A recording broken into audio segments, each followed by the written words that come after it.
Next, we will have a look at two important variants of two-phase locking: strict and pre-claiming two-phase locking. Strict two-phase locking is a variant of two-phase locking, so it adheres to the two-phase locking protocol, but with the additional condition that all the locks are held until the transaction is completed. So the locks are released only at the very end with the commit or the rollback of the transaction. In the diagram this looks as follows. We have our lock phase where the locks are acquired, and only at the very end, on the commit or rollback, the locks are released. The strict two-phase locking has the advantage that this protocol is cascadeless, so the rollbacks, the aborts, no longer cascade, but it still has the disadvantage of deadlocks. So deadlocks still occur in the strict two-phase locking just like they do in the general two-phase locking protocol. Pre-claiming two-phase locking is a variant of two-phase locking that requires that the transaction obtains all locks immediately at the start of the transaction. So in this diagram you can see this here. Immediately at the start of the transaction all the locks are declared, and then the transaction can release the locks slowly throughout the operation. An advantage of pre-claiming two-phase locking is that there are no deadlocks.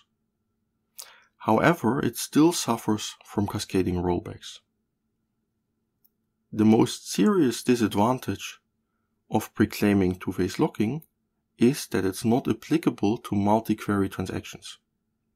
In a multi-query transaction, the second, the third, or the fourth query may depend on the results of the previous queries. So we do not know in advance what items we will access.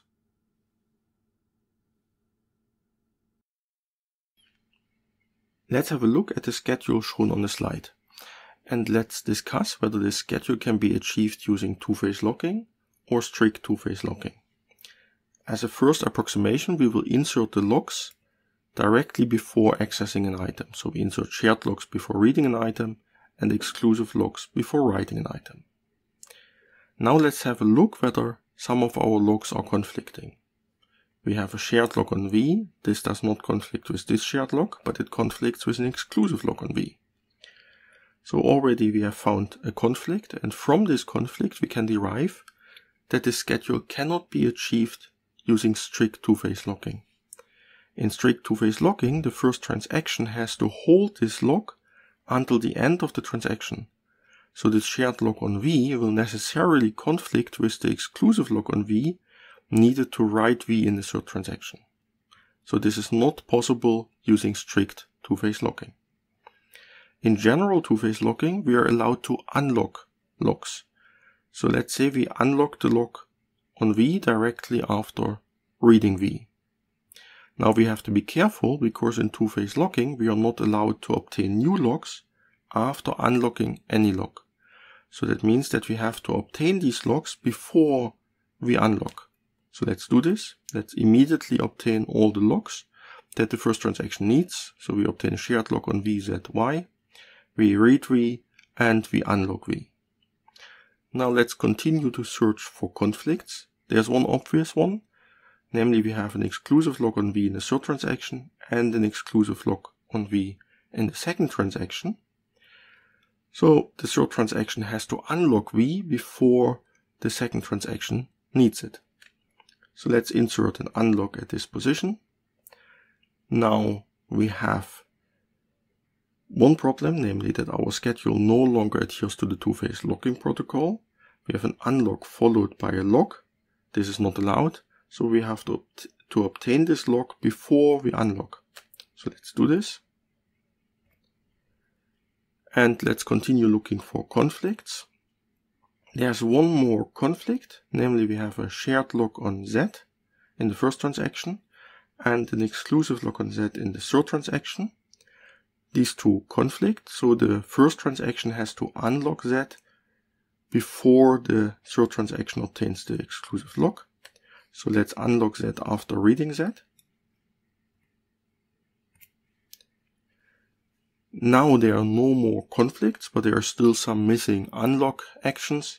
So let's insert the missing unlocks at the end of the transactions. Perfect. So we have obtained a schedule that adheres to the two-phase locking protocol. There are no longer conflicts between the locks. So this schedule can be achieved using two-phase locking. Now one bonus question. Can the schedule be achieved using preclaiming two-phase locking? The answer is no, and one possible argument is to consider this write of V and this write of V. So in preclaiming two-phase locking, all locks must be obtained immediately at the start of the transaction. That means the transaction 3 must obtain the exclusive lock on V before the start.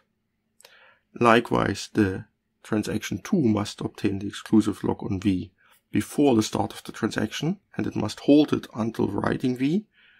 So this necessarily conflicts with this exclusive lock on V needing for writing V in the third transaction.